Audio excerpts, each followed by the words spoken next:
pada waktu kemarin teman-teman dari KPK yang kita backup teman-teman sekalian,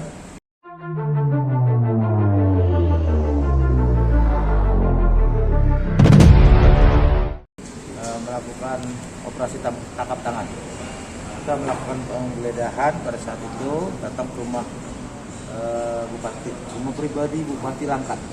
Ya, dan kita temukan betul ada tempat menyerupai kerangkeng, ya, yang berisi 3-4 orang pada waktu itu, ya, 3-4 orang. Tapi sebenarnya dari pendataan kita, pendalaman kita, bukan 3-4 orang itu. Kita dalamin itu masalah apa, kenapa ada kerangkeng.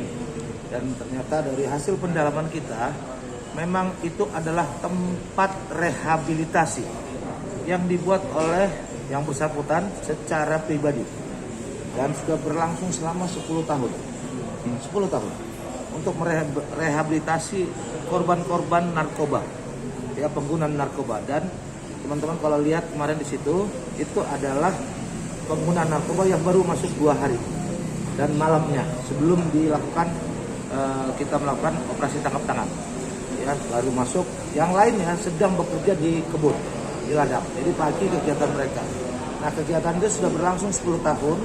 Yang bersangkutan menerangkan bahwa itu waktu saya tangkap dia di perjalanan, saya dalamin, itu sudah lebih dari 10 tahun, teman-teman sekalian.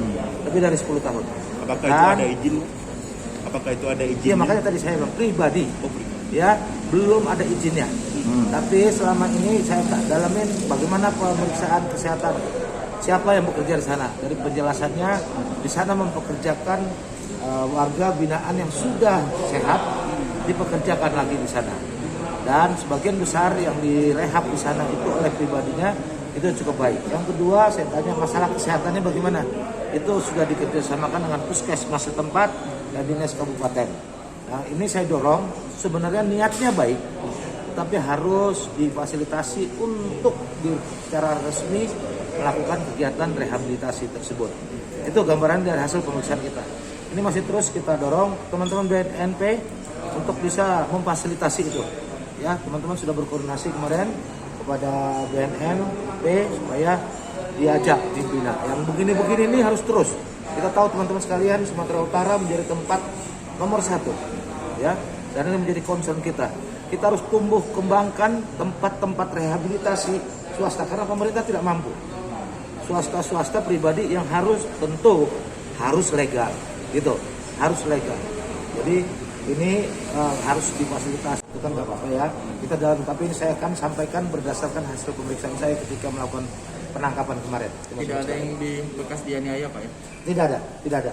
Luka-luka itu saya tanya, ini masih terus berproses, anak-anak masih meriksa. Kita akan dalamin terus. Kenapa? Tapi kemarin tuh saya tanya masalahnya apa, kok bisa dia memar itu? Saya tanya sama anggota yang di lapangan, itu akibat dari karena biasanya dia melawan. Kemarin tuh melawan seperti itu dan dia baru masuk 2 hari. Kita akan terus dalamin. Artinya memang betul ada yang luka-luka ya, Pak, ya? Memar, yang saya lihat ada memar. Ini sedang kita periksa. Dan orangnya juga nggak sadar juga. Masih itu kita sudah periksa, itu masih menggunakan masih tes urinnya positif. Pak, ada itu dipekerjakan untuk kepentingan si pemilik. Selama masa rehab itu mereka setelah mulai baik, maka dipekerjakan. Gitu. Ada yang ke pasar belanja digunakan seperti itu. Itu dari dia digaji ya, Jenderal? Kenapa? Digaji mereka untuk masalah digaji saya belum dapat, tapi ini kan rehab, gitu ya. Rehab.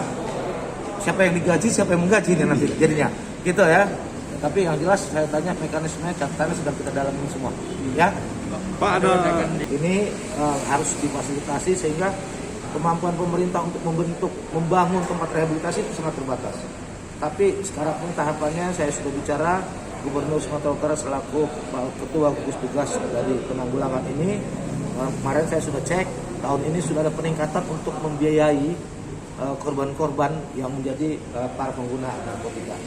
Ini teman-teman sekalian. Pak, Komnas HAM mau menyebut ini perbudakan modern dan infonya mau melapor ke Komnas HAM, Pak.